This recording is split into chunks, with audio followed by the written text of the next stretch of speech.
ओम शांति। मुरली का डेट है 15/7/2024। बाबा ने कहा, मीठे बच्चे, देह अभिमान आसुरी कैरेक्टर है, उसे बदल दैवी कैरेक्टर्स धारण करो तो रावण की जेल से छूट जाएंगे। मुरली का सार एक बार फिर। बाबा ने कहा, मीठे बच्चे, देह अभिमान आसुरी कैरेक्टर है, उसे बदल दैवी कैरेक्टर्स धारण करो तो रावण की जेल से छूट जाएंगे। प्रश्न: हर एक आत्मा अपने पाप कर्मों की सजा कैसे भोगती है? उससे बचने का साधन क्या है? उत्तर में बाबा ने बताया, हर एक अपने पापों की सजा एक तो गर्भ जेल में भोगते हैं, दूसरा रावण की जेल में अनेक प्रकार के दुख उठाते हैं। बाबा आया है तुम बच्चों को इन जेलों से छुड़ाने, इनसे बचने के लिए सिविलाइज्ड बनो। शांति। ड्रामा के प्लान अनुसार बाप समझाते हैं, बाप ही आकर रावण की जेल से छुड़ाते हैं, क्योंकि सब क्रिमिनल पाप आत्माएं हैं। सारी दुनिया के मनुष्य मात्र क्रिमिनल होने के कारण रावण के जेल में है। फिर जब शरीर छोड़ते हैं तो भी गर्भ जेल में जाते हैं। बाप आकर दोनों जेल से छुड़ाते हैं। फिर तुम आधा कल्प रावण की जेल में भी नहीं और गर्भ जेल में भी नहीं जाएंगे। तुम जानते हो, बाप धीरे धीरे पुरुषार्थ अनुसार हमें रावण की जेल से और गर्भ जेल से छुड़ाते हैं। बाप बताते हैं, तुम सब क्रिमिनल हो रावण राज्य में, फिर राम राज्य में सब सिविलाइज्ड होते हैं। कोई भी भूत की प्रवेशता नहीं होती है। देह का अहंकार आने से ही फिर और भूतों की प्रवेशता होती है। अब तुम बच्चों को पुरुषार्थ कर देही अभिमानी बनना है। जब ऐसे यानी लक्ष्मी नारायण जैसे बन जाएंगे तब ही देवता कहलाएंगे।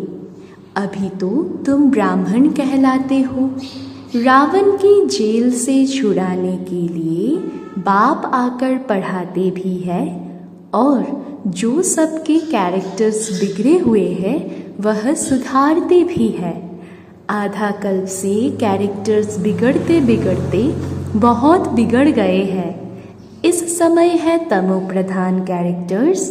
दैवी और आसुरी कैरेक्टर्स में बरोबर रात दिन का फर्क है। बाप समझाते हैं, अब पुरुषार्थ कर अपना दैवी कैरेक्टर्स बनाना है, तभी आसुरी कैरेक्टर्स से छूटते जाएंगे। आसुरी कैरेक्टर्स में देह अभिमान है नंबर 1।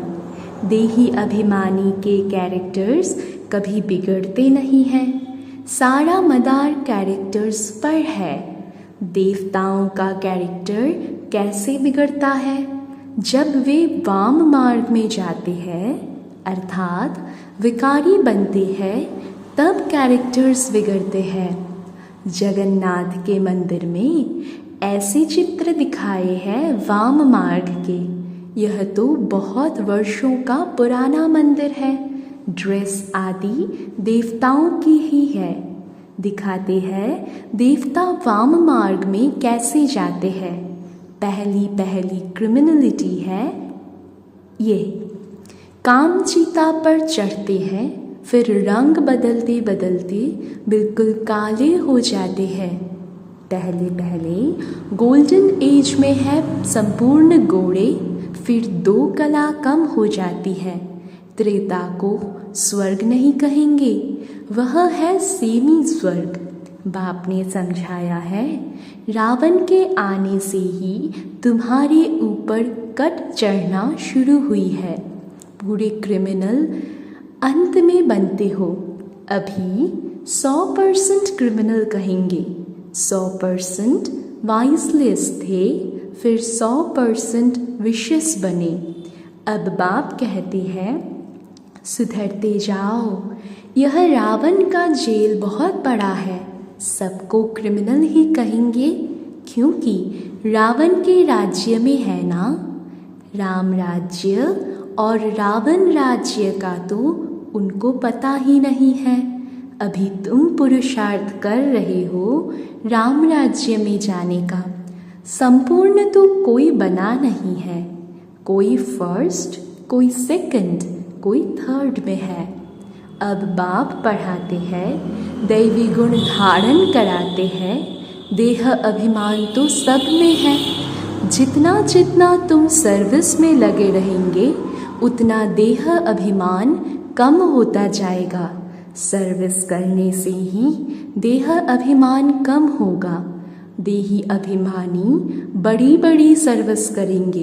बाबा देही अभिमानी है तो कितनी अच्छी सर्विस करते हैं।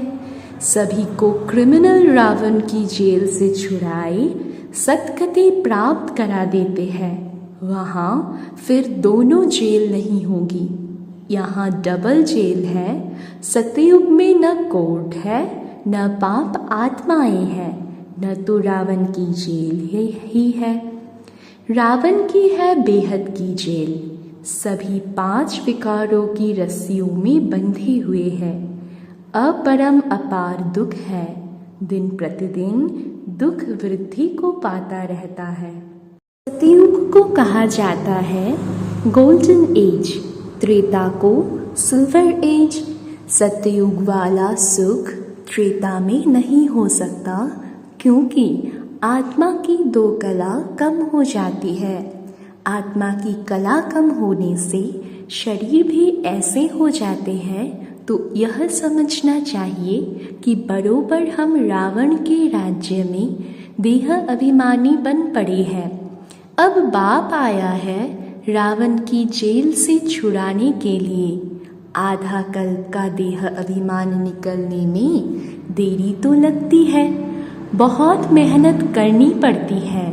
जल्दी में जो शरीर छोड़ गए वह फिर भी बड़े होकर आए कुछ ज्ञान उठा सकते हैं। जितना देरी होती जाती है तो फिर पुरुषार्थ तो कर न सके। कोई मरे फिर आकर पुरुषार्थ करे, सो तो जब ऑर्गन्स बड़े हो, समझदार हो, तब कुछ कर भी सके। देरी से जाने वाले तो कुछ सीख नहीं सकेंगे। जितना सीखे उतना सीखे, इसलिए मरने से पहले पुरुषार्थ करना चाहिए। जितना हो सके उससे इस तरफ आने की कोशिश ज़रूर करेंगे। इस हालत में बहुत आएंगे। झाड़ वृद्धि को पाएगा। समझाने तो बहुत सहज है। बॉम्बे में बाप का परिचय देने के लिए चांस बहुत अच्छा है। यह हम सबका बाप है। बाप से वर्षा तो ज़रूर स्वर्ग का ही चाहिए। कितना सहज है, दिल अंदर गदगद होना चाहिए। यह हमको पढ़ाने वाला है, यह हमारी एम ऑब्जेक्ट है। हम पहले सद्गति में थे, फिर दुर्गति में आए, अब फिर दुर्गति से सद्गति में जाना है। शिव बाबा कहते हैं, मामेकम याद करो तो तुम्हारे जन्म जन्मांतर के पाप कट जाएंगे। तुम बच्चे जानते हो, जब द्वापर में रावण राज्य होता है तो 5 विकार रूपी रावण सर्वव्यापी हो जाता है। जहाँ विकार सर्वव्यापी है वहाँ बाप सर्वव्यापी कैसे हो सकता है? सभी मनुष्य पाप आत्माएं हैं ना। बाप सम्मुख है तब तो ऐसे कहते हैं कि मैंने कहा ही नहीं है, उल्टा समझ गए हैं। उल्टा समझते, विकारों में गिरते गिरते, गालियां देते देते भारत का यह हाल हुआ है। क्रिश्चियन लोग भी जानते हैं कि 5000 वर्ष पहले भारत स्वर्ग था, सभी सतोप्रधान थे। भारतवासी तो लाखों वर्ष कह देते हैं, क्योंकि तमोप्रधान बुद्धि बन पड़े है। वह फिर न इतना ऊंच बने न इतना नीच बने। वह तो समझते हैं बरोबर स्वर्ग था। बाप कहते हैं, यह ठीक कहते हैं, 5000 वर्ष पहले भी मैं तुम बच्चों को रावण की जेल से छुड़ाने आया था, अब फिर छुड़ाने आया हूँ। आधा कल्प है राम राज्य, आधा कल्प है रावण राज्य। बच्चों को चांस मिलता है तो समझाना चाहिए। बाबा भी तुम बच्चों को समझाते हैं, बच्चे ऐसे ऐसे समझाओ, इतने अपरम अपार दुख क्यों हुए हैं? पहले तो अपरम अपार सुख थे, जब इन लक्ष्मी नारायण का राज्य था। यह सर्वगुण संपन्न थे। अब यह नॉलेज है ही नर से नारायण बनने की। पढ़ाई है, इनसे दैवी कैरेक्टर्स बनते हैं।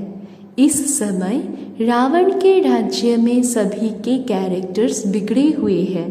सबके कैरेक्टर्स सुधारने वाला तो एक ही राम है। इस समय कितने धर्म है, मनुष्यों की कितनी वृद्धि होती रहती है। ऐसे ही वृद्धि होती रहेगी तो फिर खाना भी कहाँ से मिलेगा? सतयुग में तो ऐसी बातें होती नहीं है, वहाँ दुख की कोई बात ही नहीं। यह कलयुग है दुखधाम, सब विकारी हैं। वह है सुखधाम, सभी संपूर्ण निर्विकारी है। घड़ी घड़ी उन्हों को यह बतलाना चाहिए तो कुछ समझ जाए। बाप कहते हैं, मैं पतित पावन हूँ, मुझे याद करने से तुम्हारे जन्म जन्मांतर के पाप कट जाएंगे। अब बाप कैसे कहेंगे? जरूर शरीर धारण कर बोलेंगे ना। पतित पावन सर्व का सदगति दाता एक बाप है, जरूर वह किसी रथ में आया होगा। बाप कहते हैं, मैं इस रथ में आता हूँ जो अपने जन्मों को नहीं जानते हैं। बाप समझाते हैं, यह 84 जन्मों का खेल है। जो पहले पहले आए होंगे वही आएंगे, उनके ही बहुत जन्म होंगे, फिर कम होते जाएंगे। सबसे पहले देवताए आए। बाबा बच्चों को भाषण करना सिखलाते हैं। ऐसे ऐसे समझाना चाहिए। अच्छी रीति याद में रहेंगे। देह अभिमान नहीं होगा तो भाषण अच्छा करेंगे। शिव बाबा देही अभिमानी है ना, कहते रहते हैं, बच्चे देही अभिमानी भव। कोई विकार न रहे, अंदर में कोई शैतानी न रहे। तुम्हें किसको भी दुख नहीं देना है, किसकी निंदा नहीं करनी है। तुम बच्चों को कभी भी सुनी सुनाई बातों पर विश्वास नहीं करना चाहिए। बाप से पूछो, यह ऐसे कहते हैं, क्या सत्य है? बाबा बता देंगे। नहीं तो बहुत है जो झूठी बातें बनाने में देरी नहीं करते हैं। फलाने ने तुम्हारे लिए ऐसे ऐसे कहा, सुनाकर उनको ही खाक कर देंगे। बाबा जानते हैं ऐसे बहुत होता है। उल्टी सुल्टी बातें सुनाकर दिल को खराब कर देते हैं। इसलिए कभी भी झूठी बातें सुनकर अंदर में जलना नहीं चाहिए। पूछो, फलाने ने मेरे लिए ऐसा कहा है, अंदर सफाई होनी चाहिए। कई बच्चे सुनी सुनाई बातों पर भी आपस में दुश्मनी रख देते हैं। बाप मिला है तो बाप से पूछना चाहिए ना। ब्रह्मा बाबा पर भी बहुतों को विश्वास नहीं होता है। शिव बाबा को भी भूल जाते हैं। बाप तो आए हैं सबको ऊंच बनाने। प्यार से उठाते रहते हैं। ईश्वरीय मत लेनी चाहिए। निश्चय ही नहीं होगा तो पूछेंगे ही नहीं तो रिस्पॉन्ड भी नहीं मिलेगा। बाप जो समझाते हैं उसको धारण करना चाहिए। तुम बच्चे श्रीमत पर विश्व में शांति स्थापन करने के निमित्त बने हो। एक बाप के सिवाय और कोई की मत ऊंचते ऊंच हो नहीं सकती। ऊंचते ऊंच मत है ही भगवान की, जिससे मर्तबा भी कितना ऊंचा मिलता है। बाप कहते हैं अपना कल्याण कर ऊंच पद पाओ, महारथी बनो। पढ़ेंगे नहीं तो क्या पद पाएंगे? यह है कल्प कल्पांतर की बात। सतयुग में दास दासियां भी नंबरवार होते हैं। बाप तो आए हैं ऊंच बनाने, परंतु पढ़ते ही नहीं हैं तो क्या पद पाएंगे? प्रजा में भी तो ऊंच नीच पद होते हैं ना। यह बुद्धि से समझना है। मनुष्यों को पता नहीं पड़ता है कि हम कहाँ जाते हैं, ऊपर जाते हैं या नीचे उतरते जाते हैं। बाप आकर तुम बच्चों को समझाते हैं कहाँ तुम गोल्डन सिल्वर एज में थे, कहाँ आयरन एज में आए हो। इस समय तो मनुष्य को खा लेते हैं। अब यह सभी बातें जब समझे तब कहे कि ज्ञान किसको कहा जाता है।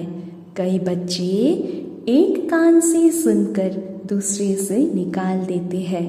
अच्छे अच्छे सेंटर्स के अच्छे अच्छे बच्चों की क्रिमिनल आई रहती है।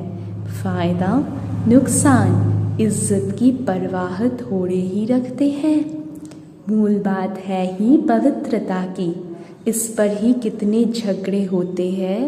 बाप कहते हैं यह काम महाशत्रु है, इन पर जीत पहनो तभी जगत जीत बनेंगे। देवताएं संपूर्ण निर्विकारी है ना, आगे चल समझ ही जाएंगे, स्थापना हो ही जाएगी।